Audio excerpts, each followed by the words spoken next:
좋은 아침입니다. 행복한 하루를 여는 아침 묵상. 오늘 23일, 6월 23일 목요일 묵상을 시작하겠습니다. 사무엘상 4장 말씀을 먼저 읽습니다.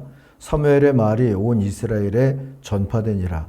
이스라엘은 나가서 블레셋 사람들과 싸우려고 에베네셀 곁에 진치고 블레셋 사람들은 아벡에 진쳤더니 블레셋 사람들이 이스라엘에 대하여 전열을 벌이니라. 그 둘이 싸우다가 이스라엘이 블레셋 사람들 앞에서 패하여 그들에게 전쟁에서 죽임을 당한 군사가 4,000명 가량이라. 백성이 진영으로 돌아오매 이스라엘 장로들이 이르되 여호와께서 어찌하여 우리에게 오늘 블레셋 사람들 앞에 패하게 하셨는고 여호와의 언약궤를 실로에서 우리에게로 가져다가 우리 중에 있게 하여 그것으로 우리를 우리 원수들의 손에서 구원하게 하자 하니 이에 백성이 실로에 사람을 보내어 그룹 사이에 계신 만군의 여호와의 언약궤를 거기서 가져왔고 엘리의 두 아들 홈리와 비느하스는 하나님의 언약궤와 함께 거기에 있었더라. 여호와의 언약궤가 진영에 들어올 때 온 이스라엘이 큰 소리로 외침에 땅이 울린지라. 블레셋 사람이 그 외치는 소리를 듣고 이르되 히브리 진영에서 큰 소리로 외침은 어찌 됨이냐 하다가 여호와의 궤가 진영에 들어온 줄을 깨달은지라. 블레셋 사람이 두려워하여 이르되 신이 진영에 이르렀도다 하고 또 이르되 우리에게 화로다. 전날에는 이런 일이 없었도다. 우리에게 화로다. 누가 우리를 이 능한 신들의 손에서 건지리요. 그들은 광야에서 여러 가지 재앙으로 애굽인을 친 신들이니라.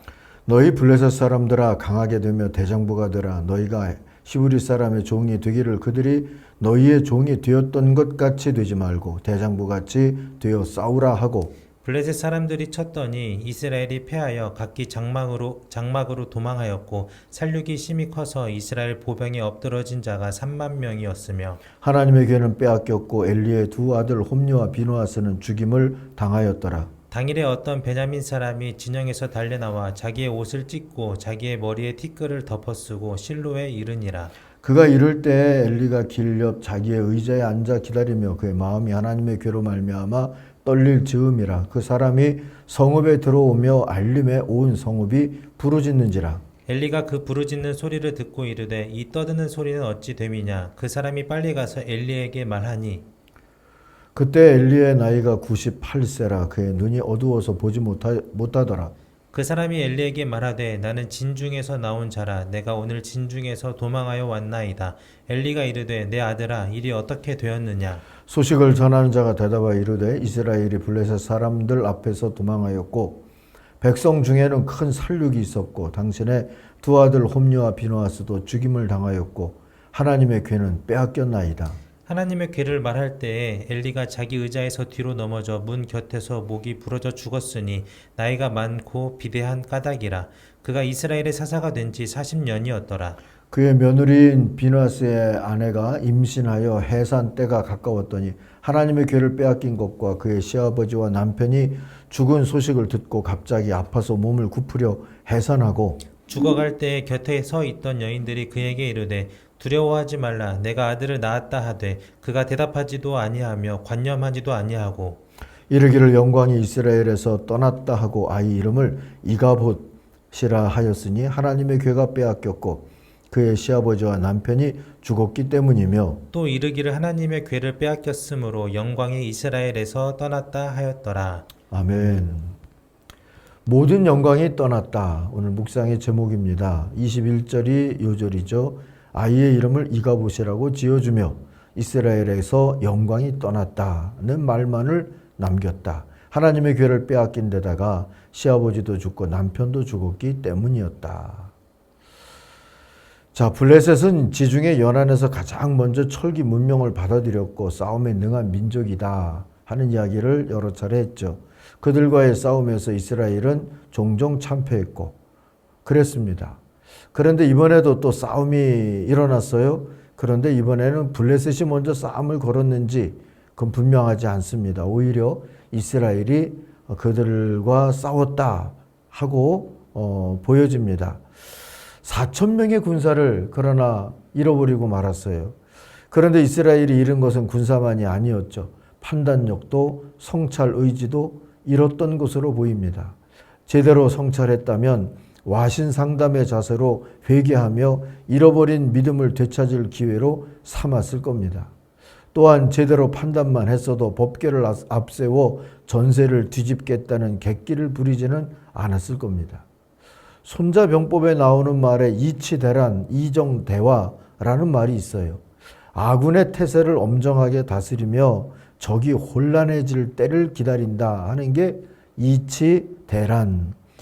아군의 태세를 잘 정비함으로써 적이 혼란할 때를 기다린다. 대란, 기다릴 때자를 씁니다.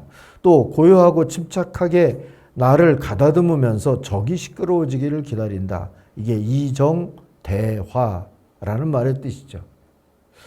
이렇게 병법도 이렇게 해야지 이길 수 있다 하고 얘기를 해주어요. 그러나 이스라엘이 한 짓은 이와는 정반대였습니다. 전열을 가다듬고 군기가 살아있는 적에게 오히려 막무가내로 분화방처럼 달려든 꼴이 되고 말았죠. 이러한 무모함의 바탕에는 믿음이 아니라 요행수와 미신과 맹신이 깔려 있었습니다. 하나님이 원하시는 믿음은 하나님과 겸손히 동행하는 일인데 이스라엘의 리더십들은 오히려 하나님의 능력과 명성을 미신적으로 이용하고자 하지 않았습니까? 3절 4절 보세요. 이스라엘의 패전병들이 진으로 돌아왔을 때 장로들이 말하죠. 주님께서 오늘 우리가 블레셋 사람에게 지도록 하신 까닭이 무엇이겠느냐? 실로에 가서 주님의 언약궤를 우리에게로 모셔다가 우리 한가운데 있게 하여 우리를 원수의 손에서 구하여 주시도록 하자. 그래서 이스라엘 백성이 실로로 사람들을 보냈답니다. 그들이 거기서 그룹 안에 있는 사이에 있는 만군의 주님의 언약궤를 메고 왔어요. 하나님의 언약궤를 가져올 때 엘리의 두 아들 홈리와 비느하스도 함께 왔죠. 주님의 언약궤가 진으로 들어올 때 모든 이스라엘 백성이 땅이 진동할 만큼 크게 환호성을 울렸답니다. 여러분, 믿음으로 보이십니까?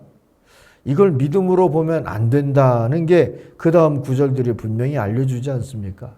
더 안타까운 건 제사장이 둘씩이나 따라오면서 이 미신적인 행태에 동조했다는 겁니다. 패전을 하고도 성찰하기보다 법궤에만 미신적으로 의존하고자 했던 이스라엘은 이스라엘 진영에서 들려오는 함성 소리를 듣고 승전의 오만을 경계하면서 다시 한번 전열을 가다듬은 블레셋에게 다시 또 패하고 말죠. 이번에는 3만 명의 보병이 전사했고요. 홈리와 비느하스도 죽임을 당했다 하지 않습니까? 거기다가 법궤마저 빼앗겨버리고 말았어요. 비극은 여기서 끝나지 않았습니다. 15절 보니까 98세가 된 노사사 엘리에는 패전과 아들들의 전사와 거기다 법궤를 빼앗겼다는 소식을 듣다가는 놀라서 넘어져서 목이 부러져 죽었습니다. 며느리마저 충격 속에서 해산을 하다가 죽죠. 죽어가면서 그 며느리가 남긴 아이 이름이 잘못 시사적이지 않습니까? 이가봇, 영광이 떠났다. 하나님의 영광이 떠났고 그래서 이스라엘의 영광이 떠났다 하는 시대가 됐다라고 하는 이름이 되어버렸어요. 사랑하는 가족 여러분, 믿음으로 산다는 것이 뭔지를 다시 생각하게 되지 않습니까?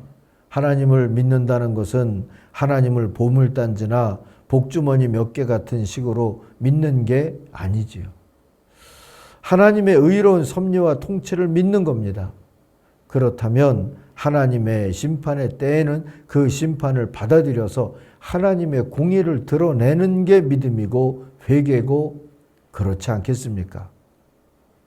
폐색이 짙어질 즈음 법궤를 앞세운 일은 주님을 이용하는 가증한 행위였을 뿐 주님을 의지하는 믿음의 자세는 어느 보로 보나 아니었다고 볼 수밖에 없죠.